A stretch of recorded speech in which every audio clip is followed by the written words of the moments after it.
de Innovación Cultural y de Libros de la Consejería de Cultura. Para mí es un auténtico placer poder estar aquí en esta tournée andaluza en la que hemos tenido oportunidad de ir presentando el libro y estar hoy aquí en Almería, Antonio, y es un auténtico éxito el poder contar con tantísima gente para la presentación de este libro. Desde el Centro Andaluz de las Letras no hace falta tener un nombre tan potente como el de Antonio Muñoz Molina, o el de Luis García Montero, o el de Almudena Grandes, o de tantos y tantos escritores, algunos de ellos, por supuesto, andaluces, para que una institución con vocación pública como es la Consejería de Cultura y como el Centro Andaluz de las Letras apoye a nuestros autores. Es una de las razones de por qué yo estoy aquí hoy y por qué desde el primer momento, cuando Antonio me lo pidió, hemos estado haciendo todo lo posible porque su obra pudiera llegar a difundirse y pudiera disfrutarla. Es fundamental que se apoyen también a todos aquellos escritores, sobre todo aquellos que están intentando hacerse un hueco en el mercado editorial y que además son andaluces, porque os sorprendería la cantidad de escritores y escritoras en Andalucía con un talento portentoso y que no tienen, por desgracia, un hueco en las librerías. Hoy en día, para que uno pueda ver un ejemplar de su libro en una librería, recorre un camino tortuosísimo, muy complicado. Yo no voy a hablar de la parte en la que el autor está empezando a escribir, trazar historia, en este caso con una tesis doctoral, etcétera, etcétera, sino que ya incluso cuando el libro está acabado, el recorrido es verdaderamente complejo. Pero cuando llega, en este caso, ya ha pasado por el editor, está impreso, llega a una librería, conseguir un hueco de estantería no es una cosa fácil, no es nada sencillo.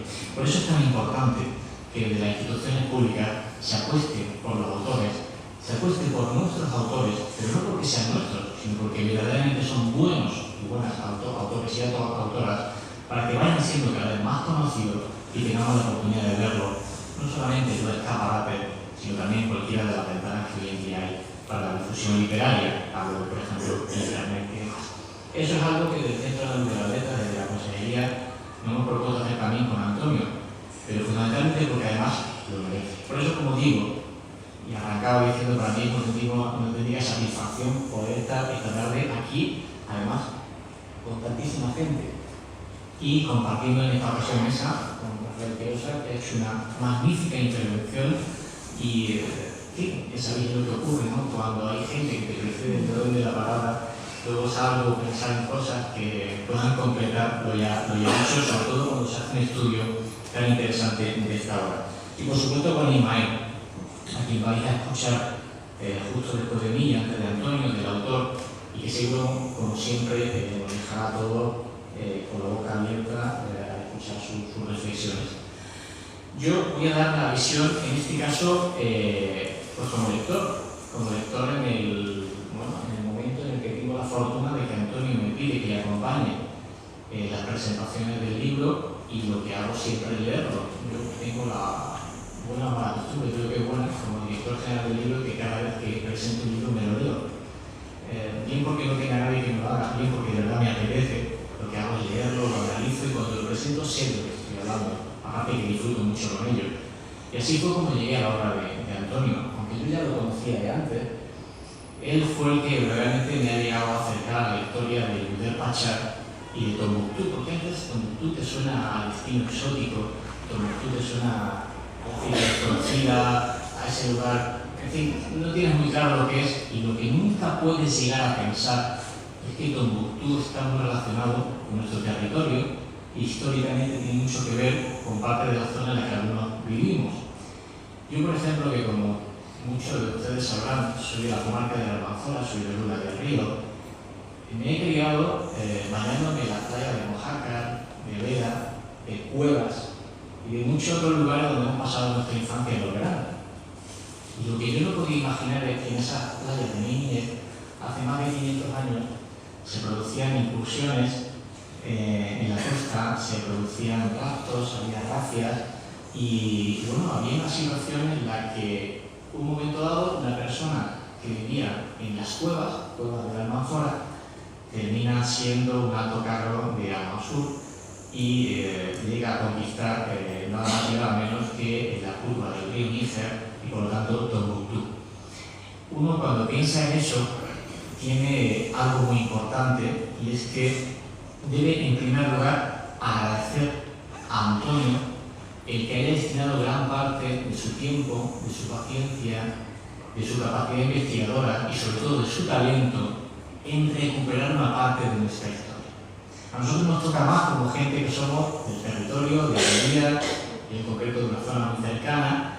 Para mí el agradecimiento fundamental está en el hecho de que, más allá de que la novela, ya hablaré un poquito de ella, tenga una serie de virtudes que las tiene, como bien ha explicado Rafael, sobre todo es el que haya sido capaz de, a través de su personaje, poner en valor la historia de una comarca, la historia de una tierra, que parece que hasta la fecha los libros de historia, esos que muchas veces hemos estudiado, lo han silenciado, tal vez inconscientemente, pero lo han silenciado. Pero además no lo hace de cualquier manera. Yo la primera vez que tengo conocimiento del tema es en unos cursos de verano de Burchena, donde ella presenta dos trabajos previos a esta novela. Hay dos estudios previos sobre Tombuctú, sobre Iber Pachá, sobre la dinastía Cati, sobre toda esta... son previos. Él termina la trilogía, yo creo que lo va a explicar después, lo termina con la novela porque entiende que tiene que hacerlo de una forma distinta y con una serie de, yo diría que ventajas, que ahora voy a explicar.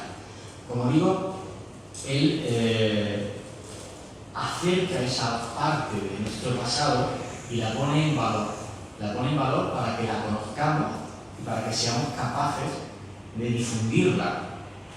Si en otra ocasión los historiadores, por la razón que sea, no han sido capaces de hacerlo, sí en esta ocasión. Y además porque hay un dato muy importante, muy importante. Como tal vez él también te explicará después, y yo se lo he ido escuchando en las sucesivas presentaciones, existe, o siempre ha existido, la creencia de que esa curva del Níger fue descubierta por historiadores británicos o franceses. Estamos hablando a lo mejor de principios del siglo XIX. Eso es lo que hay en nuestros días, y eso no es así. No es así porque está constatado, y a través del libro lo descubrimos, de que en el año 1500, precisamente cuando Yudé Pachá es enviado por el sultán de Marrakech para conquistar esta zona, ellos son los primeros hispanos que colonizan la zona y que la van transformando y que la van conquistando. Incluso es muy posible que ya hubiese gente antes, pero no es por tanto verdad que fuesen los descubridores, los británicos, con las sociedades geográficas que empezaban en esa época, los franceses, como se nos ha trasladado, sino que ya estamos hablando de 1500, de un cuevano, un almeriense, que entonces no era ni almeriano, y que sí, sin embargo, sí, ya si tuviese constancia de que estuviese allí. Y él lo hace utilizando el género de la novela, una novela histórica que está basada en la verosimilitud. Es decir, tiene una base histórica muy trabajada, él lo ha hecho con conciencia, no hay una licencia muy pequeñita, la inmensa mayoría de los datos son históricamente contrastables, pero con todos los elementos de la ficción. En cuanto al ritmo de la propia ficción, combina magistralmente, por un lado, esa tranquilidad que te da la visión del desierto, de Laguna, en momentos, en capítulos en los que la narración es más tranquila, tiene que ver con sucesos más o menos normales, y cómo te lleva en muy poco tiempo al fragor de la batalla en un ritmo literario completamente distinto. O sea, te va llevando. Lo que decía Rafael tiene muchísima razón, se lee con mucha facilidad. Yo tuve que hacerlo en poco tiempo, cuando me pasó el libro hasta la primera presentación tenía poco tiempo, me lo leí entero, y es verdad que se hace en una sentada, en dos sentadas. Llega muy bien, porque además tiene la ventaja literaria de que es un lenguaje culto, pero extraordinariamente fácil de asimilar. Se va leyendo con mucha ligereza, lo va entendiendo muy bien, y cada una de las partes que son muy cortas te va llevando a la siguiente. Tiene esa terminación en cada capítulo que te hace engancharte y que tiene la necesidad de seguir leyendo. Estos son de los libros que, si lo cogéis ahora que viene el verano, son de los que se te hacen a las 4 de la mañana porque quieres terminarlo. Tiene interés, son cosas que te suenan, te gustan. Claro, tiene todo el reglamento que en la narrativa funciona desde el punto de vista literario. Estamos hablando de que tiene una trama muy bien construida, construida, tiene una base histórica, el personaje atrae mucho, por supuesto tiene momentos de batalla, momentos bélicos, momentos de aprender mucha historia, mucho del pasado, de un pasado que ha sido nuestro, por supuesto tiene historia de amor, es decir, tiene un poco toda la mezcolanza que te hace que algo sea interesante y que cuando alguien se pone a escribir un libro, pues sabe que tiene que jugar con todos esos elementos para que llegue al público. Lo mismo que se hace, por ejemplo, con una película. Y de eso quería hablar también. Porque él, siendo novela histórica, pero no una novela histórica que utilice la historia para contar porque es decir, con mucho rigor, ¿no? Precisamente por ese rigor, esta novela, yo ya lo he comentado con él en alguna ocasión, todavía más que el literario puede tener recorrido. Y tiene recorrido hacia dos caminos fundamentalmente. Hoy en día tiene mucho éxito, mucha aceptación. De hecho, ya hay concursos, hay certámenes, hay muchos foros donde se ha puesto muy en valor el género documental. Un género audiovisual, cinematográfico, que mezcla muy poco de ficción y mucho de documental, donde se narra una historia. Esta historia tiene mucho de género documental, pero además, si tenéis la oportunidad de leerla, que tenéis que verlo, yo insisto, que es bueno que lo leáis, porque aparte de que os va a gustar, vais a aprender muchísimo, tiene una estructura que se asemeja mucho a un guión cinematográfico, con lo cual es susceptible de convertirse en un largometraje. Yo no sé si algún día alguien tendrá o podrá tener acceso o podamos hacer que alguien la pueda leer, entender la trascendencia de la novela y sobre todo que pueda llegar a estar lo suficiente como para transformarla. Pero es muy fácil imaginar, con la narrativa que él utiliza, es muy fácil imaginar muchas de las secuencias y en la propia estructura de la novela cómo muy fácilmente se puede convertir en un largometraje, porque tiene todos los elementos para ser algo que en la gran pantalla funcionaría y muy bien, muy bien.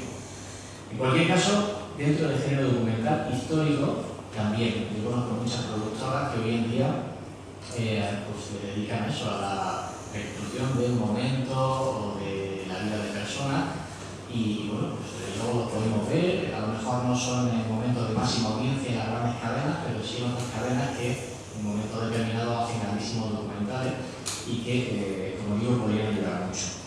Por lo tanto, tiene muchos elementos de interés, pero yo creo que lo más importante, y ya voy a enlazar un poco con lo que seguramente Ismael nos va a contar ahora, es que pretendiendo sobre todo rescatar una parte de nuestra historia, notamos cómo Antonio se ha involucrado muchísimo en la construcción de la novela y yo creo que, o tengo la sensación de que por su trayectoria anterior, no ya como psicólogo, sino sobre todo pues, como persona vinculada al mundo de la dirección política, como alcalde que ha sido, como secretario general, imprime en el personaje esa fuerza de líder que está en Judel Pachá.